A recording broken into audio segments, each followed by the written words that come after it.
being dad. So, ladies and I'll bring the gentlemen, energy. after 3 years, John Karsant is back. He's talking about Level Up Leads today. I've known John for quite a while. Now, John, for those that don't know who are you? What do you do? And why should they stay on for the next half an hour to hear what you have to say?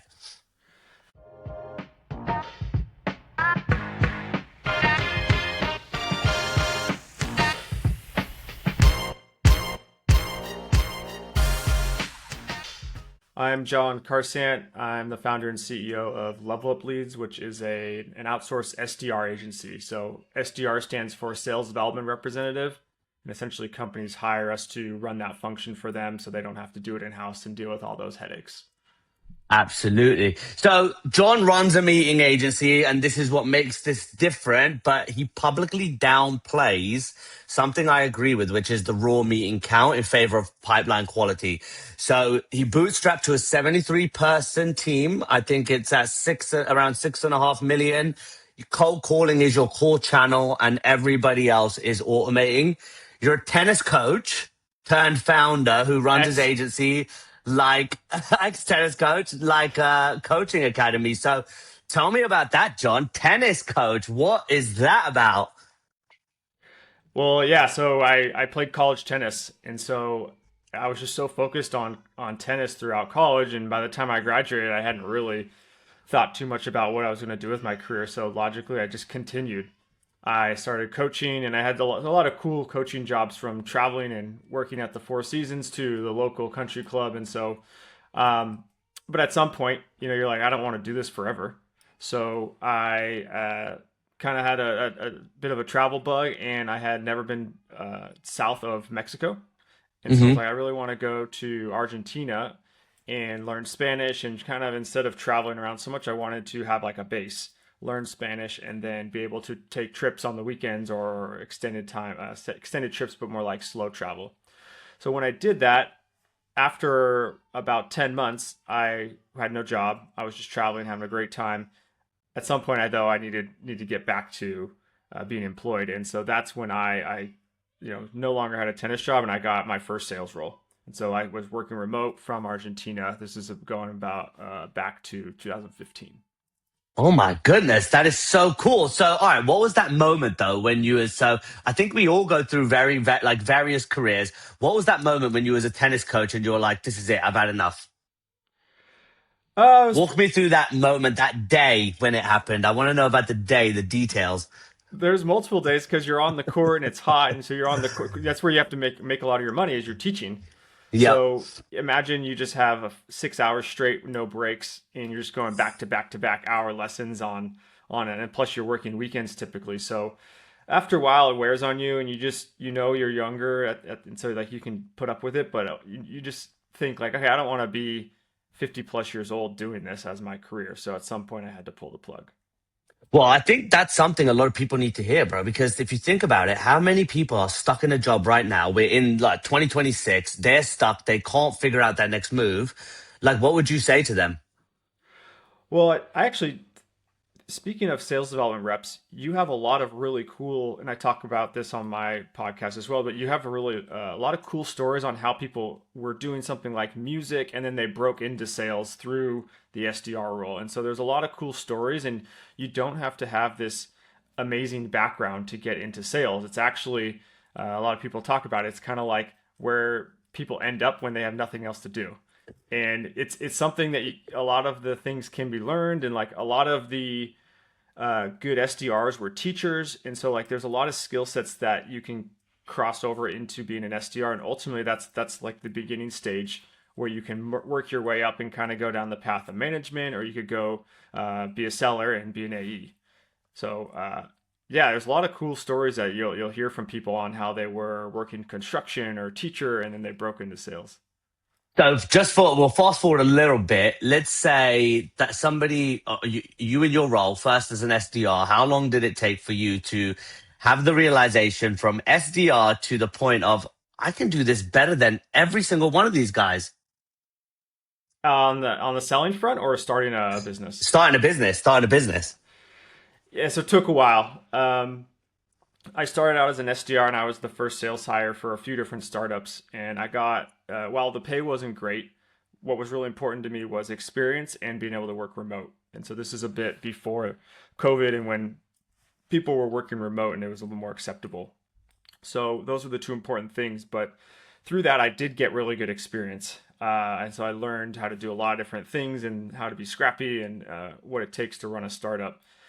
Over time, I got more experience, I made more money, and became more comfortable. So ultimately, when I did decide to break out on my own, I had the financial backing and like I was comfortable enough. So even if it failed after 6 months, I was okay, right? So that was the first thing, and then the second thing was just like just starting and knowing it was okay to fail was probably the biggest reassurance. It also was during COVID, so it was like mid COVID, and I wasn't doing anything else. I was just, you weren't allowed to go outside in many places, and so Yeah. like I was already working a ton, and so why not? This was like the perfect time to start a business because I was just working most of the day. I would go to the gym, and other than that, I was just behind a computer screen. Same for me. It was I looked at it like this. I had literally just had my biggest year in sales. I was about to fly in March of that year. I was going to fly to Hong Kong, China. We had like a huge semiconductor event that we just put together. I had a full expensed trip, like my first expense trip to China. And they pulled the plug and they were like, nobody's going anywhere. And I was so shocked. And then in April, they're like, hey guys, you don't have to come to work anymore. You can work from home. And I was like, and they had no type of like tracking technology. They had no idea what they were doing. So I was like, this is a joke. And for 2 months, I sat there playing Halo, playing video games, buying all kinds of just nonsense from Amazon. And it came to a point where I was just like, this is your moment. Like, this is the chance. God has said, Shane, the world has stopped. Why don't you go and build a business? There's like, and everything was stopped. Like, you didn't even have to pay. li- Ethically, it's not correct, but you didn't even have to pay your rent. Like, if you was that stuck, you didn't have to pay your rent. And I said, yeah, I'm doing this. I went full force and it was the best decision of my life. There's so many ups and downs. You've been through it. But when you get through those tranches, you get to a place where like, wow, this is like, it was all worth it. And then you've got more to go. So I want to talk about you running an agency that books meetings for a living. Last month, you booked 549 of them, and you just posted that it doesn't get you excited anymore. The number doesn't get you excited anymore. You care as well as I do, very much so. I'm very passionate about this. You care about what happens after the meeting. And you bootstrap this thing to 73 people, 6.5 million as a cold calling engine in the year everybody's betting on AI. Today, we get into why the meeting count is a trap and what a tennis coach, ex tennis coach, knows about pipeline that the rest of us don't. Yeah, I mean, just to shed some context on what I said, it's really we have clients where if you book, let's just say they're happy with the meeting count, but if they're not going anywhere, they're not leading to deals. Ultimately, their boss or the board will cut the program, right? So the meetings, it's not necessarily about the count of meetings. It's what are these meetings doing? Are they turned into Mhm. revenue? And so the number is obviously great, but really what's more important is okay, what are these meetings doing after we set them?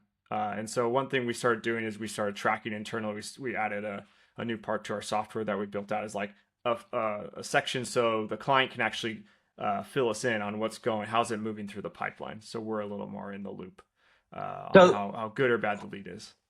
So I saw a company, they book last month alone, it was May, no, sorry, it was in April. So 2 months ago, they booked over 127 meetings for their clients. And they walked me through these meetings and they were so good in terms of the job title, the company, the context of the meeting, the qualifying criteria, background research. And then there's a column called client notes. And out of 127 meetings, how many of them do you think had notes? Probably close to zero. Three. Okay. So yes, you're very, very close. Three friggin' notes. 127 meetings, three notes. So how do you do that differently then? When you've passed over a client meeting, there's an opportunity, it's qualified on your side, it fits the criteria on the contract. how do you allow the client to fill that information in so others can learn from this? So every client's going to be a little bit different. There's a software we built out for them to, so we're being as transparent as possible. Yeah, we have a client's notes section. We have a notes section from our end too, from the SDR. Some clients are really good about providing feedback, others aren't. But when we have our check-in calls with them, we'll get actually on the call, and our customer success manager will be like, okay, well, what happened with this meeting? So we actually go through it line by line. Now there are cases where they don't even know. So then they need to go check with their team. So it's not a Yeah, perfect solution, but it's better yeah. than nothing, right? So we're on the call and actually going through the meetings that we're setting and adding in the notes ourselves. So for those that are thinking about it, what do you think could work? Like, how could you, without the client having to do anything, how could you understand what happens after, let's say it's a tennis game and you've hit the tennis ball over the net and you want that person to hit it back. Otherwise, you don't have a game, do you? Nope. So what do you do so they can hit the ball back automatically? What do you do for that client, or what would an agency do so that the client's information, as soon as that's handed off, without them having to go speak to their team, what would you recommend somebody do? Well, the unfortunate reality is that every company is different. Comes in all shapes and sizes, and they're using all sorts of tools. And like I mentioned, we built out the software, and some use it and some don't. Mhm. Best case is our clients give us access to their CRM, and so we can just check. Right? Yeah, They're probably in big trouble if they're not even updating their own CRM. So they are.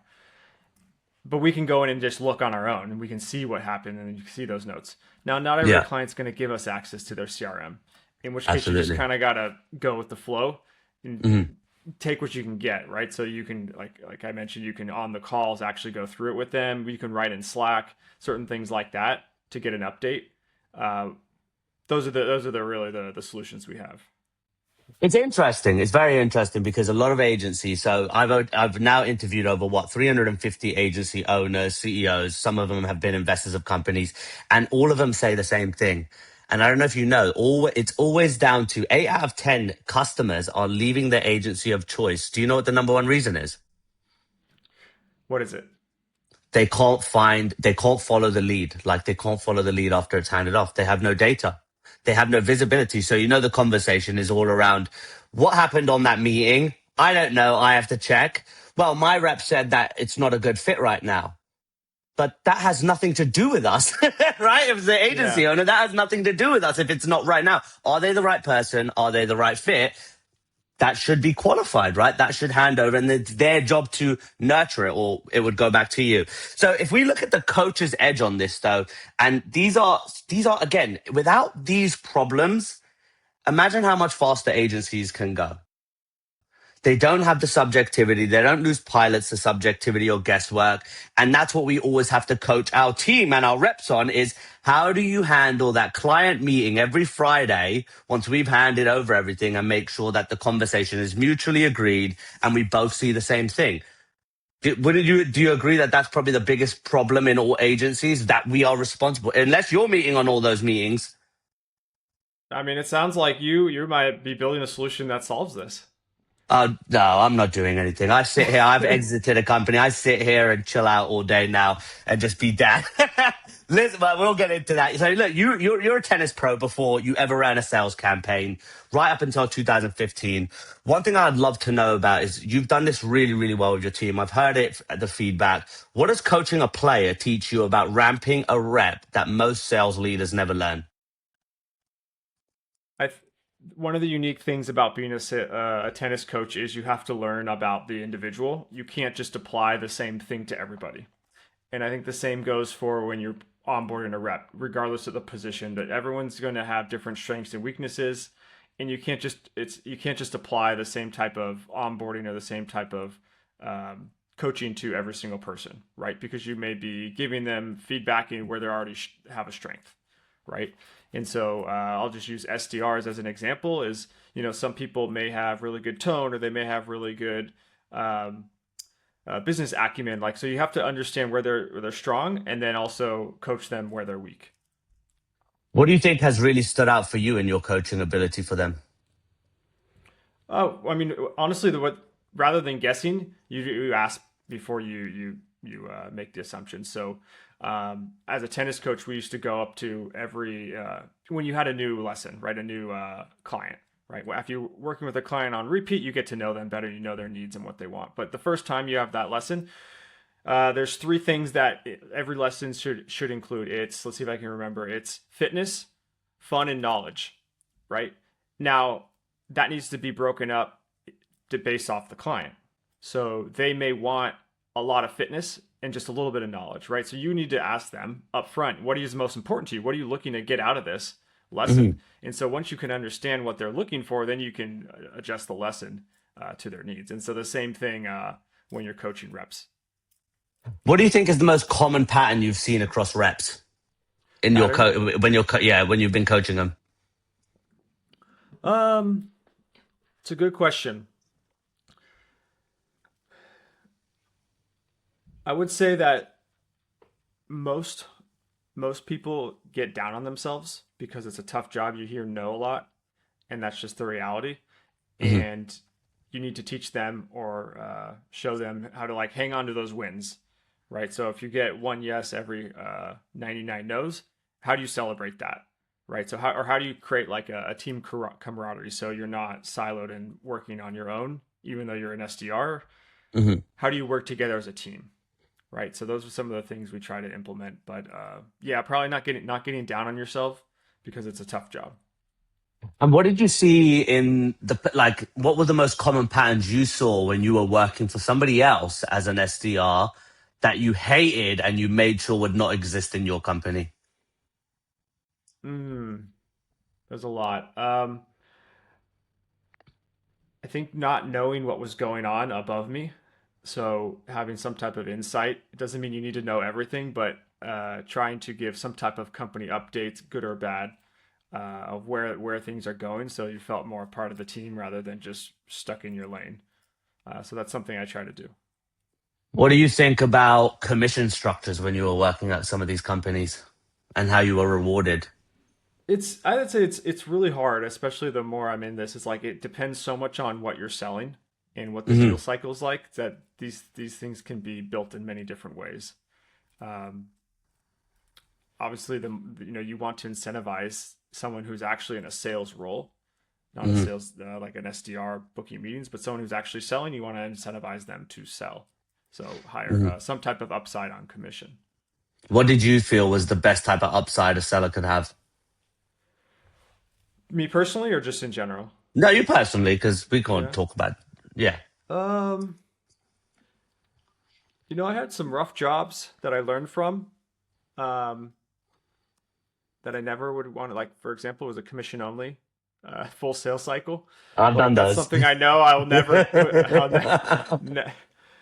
That was brutal, and I don't know if I've heard of a worse job than that. But it taught me a Yeah. lot. So there's certain things like I've experienced that I wouldn't want to implement on others, such as that um, commission only full sales cycle. That was rough. Um, yeah, I mean, what I implement on my team is a combination of a base plus commission. Well, look, for agencies, I think it's really different. It's very hard for us as agency owners, even as an ex-agency owner, to put like aggressive, exciting comp plans together for your team because margins on a human-based business, I don't, as an employee, they wouldn't realize that. They wouldn't really think about the economics and the unit economics of, I wish I could pay you 15 to 20% on all your booked meetings and all the kind of contracts you put together, but it's not economically viable, if that makes sense. But then when you do go to companies that are product based, right, or software based, they might be able to pay a 10% commission, right? But I'll tell you one thing that I took advantage of in a big way. The agency life of a CEO is really interesting if it's a lifestyle business. You can have a lot of fun, you can enjoy a lot of things. But what I quickly realized is how much boredom as well as freedom can be created when you go work for a funded company and you get like this big paycheck and everything. And I had no commission, but for the first time, I had equity in another person's company. And as much as it was brutal month after month of money up and down and sometimes no money, there came a point where this multi six figure payout became real. And all those years of like a 10% commission, 15% commission accelerator, they were this big when I got a real payout. And what I think a lot of people don't realize is agency owners could do it too, but the equity position that you give, because a lifestyle business, how likely is it to sell? Not very likely. It might go 20, 30 years. If you're lucky, it might sell. But to give them a piece of that company and then bonuses at the end, that I think that camaraderie comes together. So I learned all these things from working with tons of coaches. I'm interested to know from you. You hired a CEO coach to get you through uncharted waters. What's the one thing that the coach made you stop doing?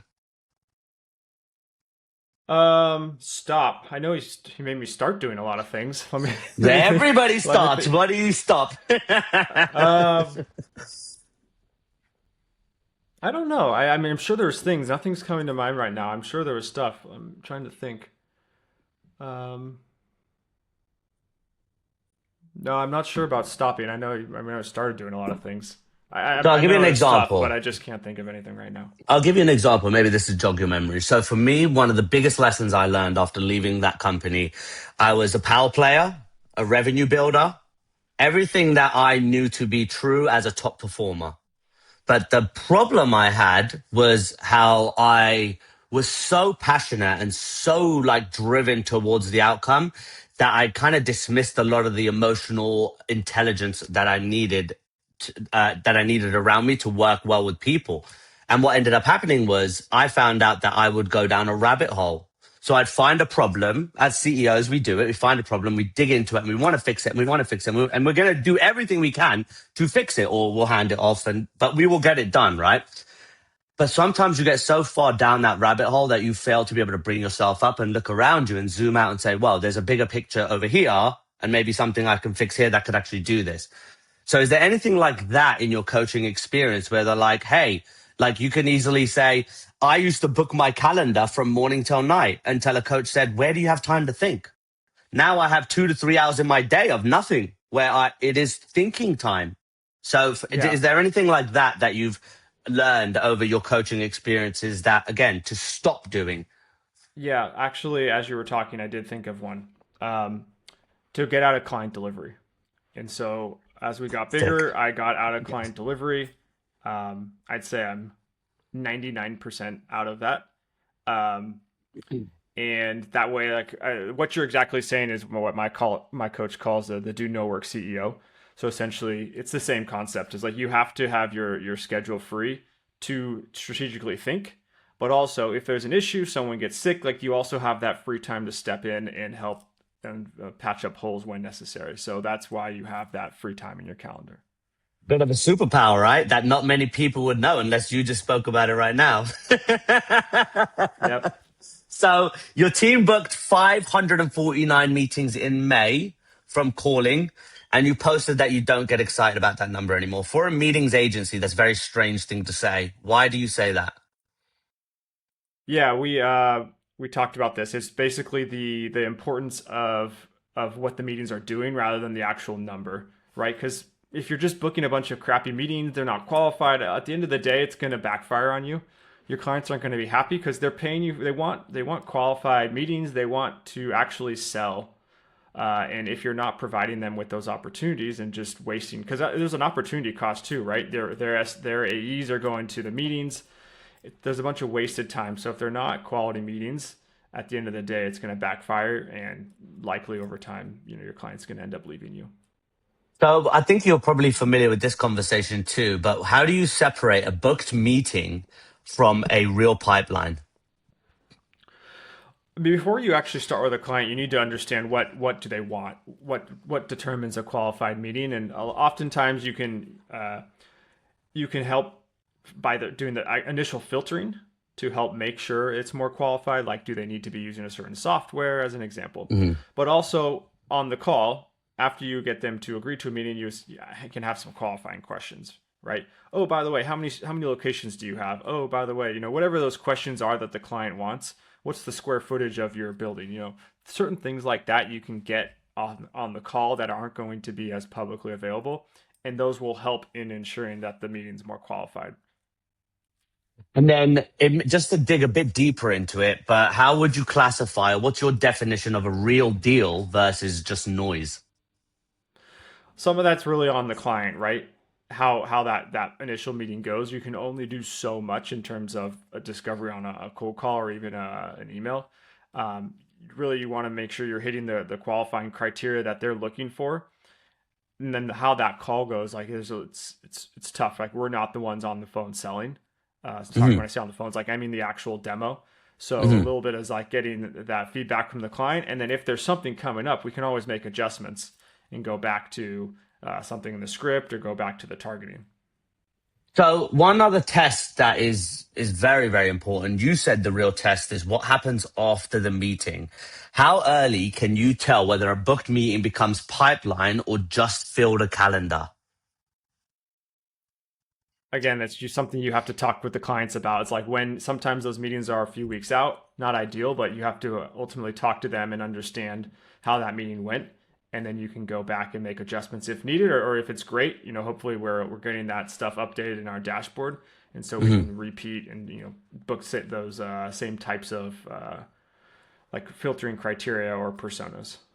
So one thing that I've seen and heard a lot from clients is they've come to meetings, and the reason that's why I asked this question, they've come to meetings from multiple agencies, and these meetings end up being the person who we as the agency have booked the meeting with. It's John, who's the VP of technology. He's meeting your client, and John says, "I don't know what this meeting's about."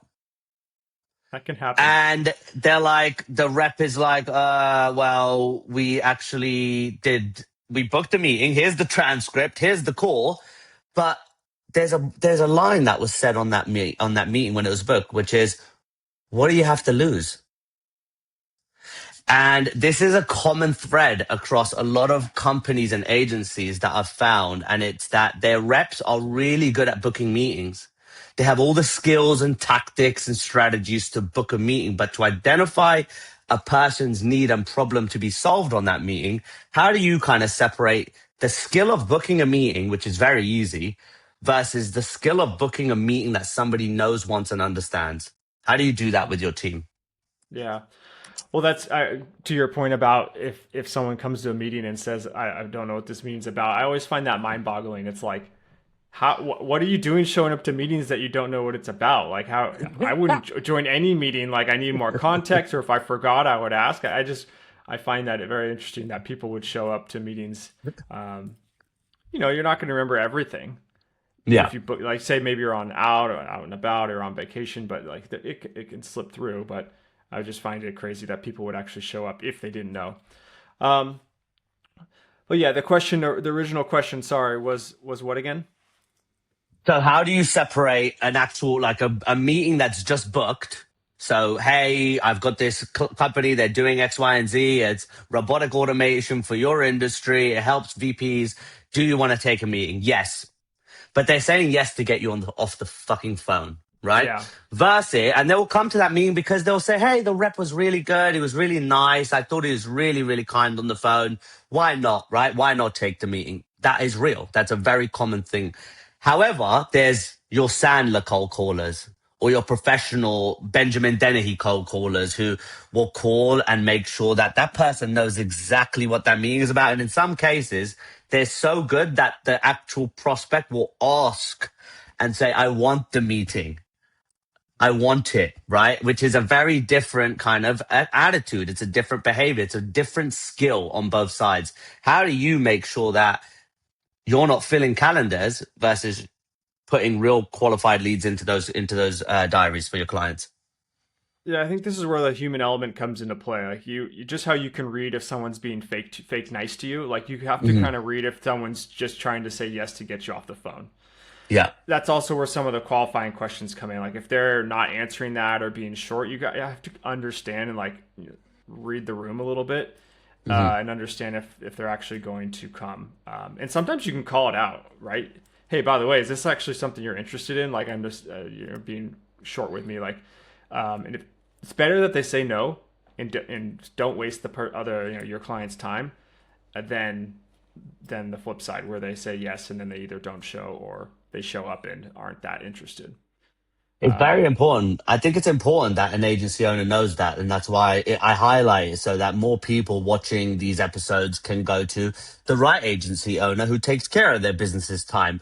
So you mentioned too, the phone in 2026, we've got cold calling is dead. We've got cold calling is alive. We've got cold calling is in hibernation. It's in a coma. Cold calling is right there in your headline in 2026 while everybody else is automating. What are buyers doing on a call that they will never do in an inbox?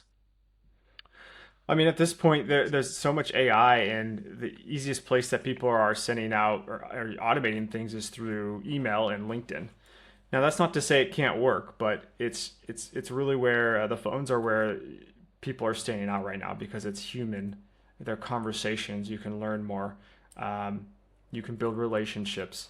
So that's where people are getting the most wins right now. That's what we're seeing is working best across the board, and that's going across a bunch of different clients across all different industries and seniority levels. It's the phone that is converting best. So when you say conversations and relationships, conversations and you can have good relationships, bad relationships, good conversations, bad conversations. What do you encourage your team to do when they don't know what to have the conversation about? Now, what I mean by that, just to add some context, you're calling for a campaign, right? You're calling on a campaign for a specific solution or a specific problem. However, you can get caught blindsided.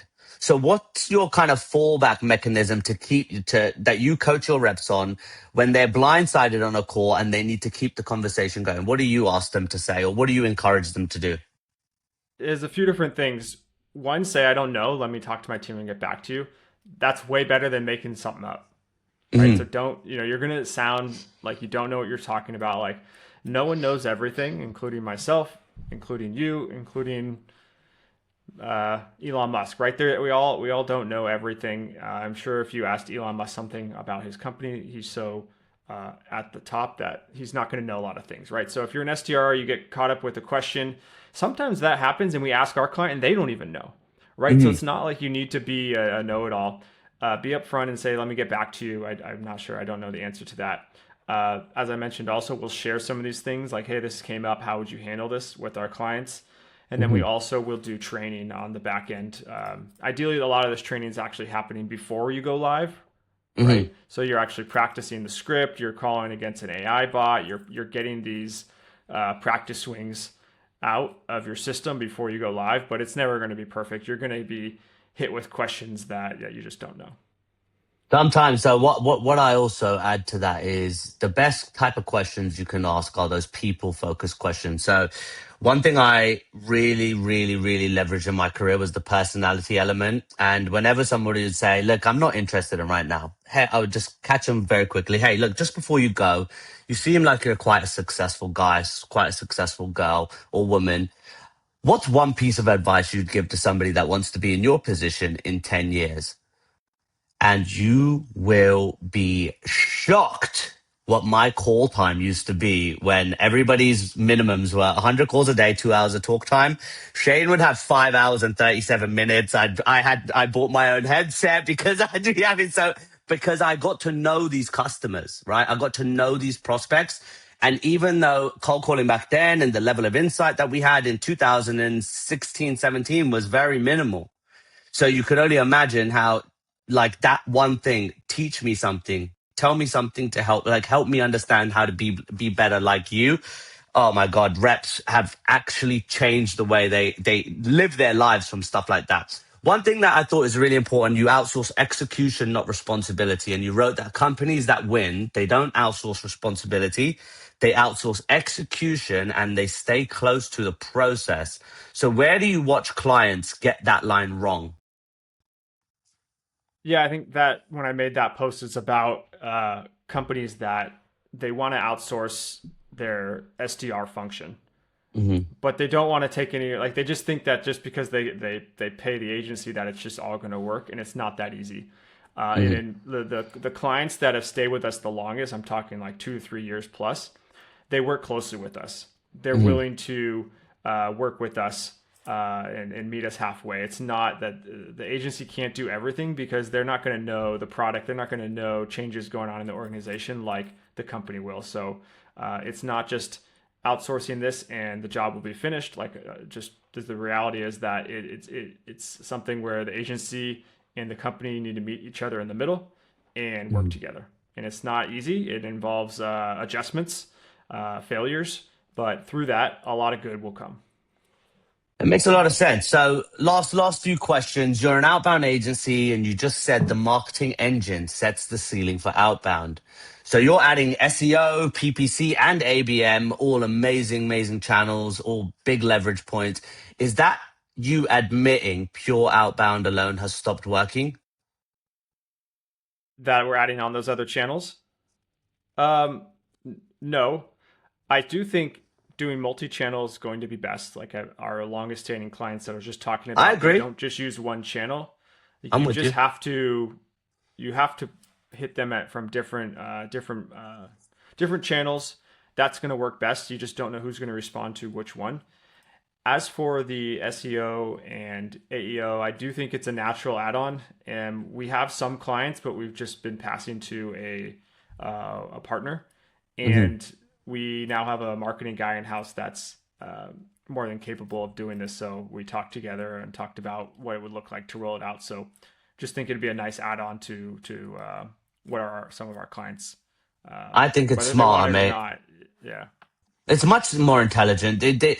These some of these clients, I don't mean this in the worst way, but they really think like just because you cold call or have cold call in your thing, like that's going to be that they don't comprehend anything about like finding the right list, multiple lists, verifying, validating the list, building the list, like everything of then uploading it and making sure they have no idea about all that process. And that's why if you're able to add those other channels and kind of compare that, hey, this channel, if you see, is producing 70 to 80% more ROI in terms of outcomes than all of these alone.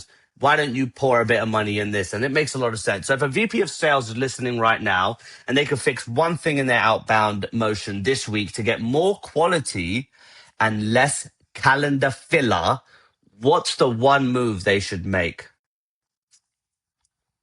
Get their reps to stop wasting time on certain things like updating the CRM, internal meetings, account research. Like that is what AI is really good at.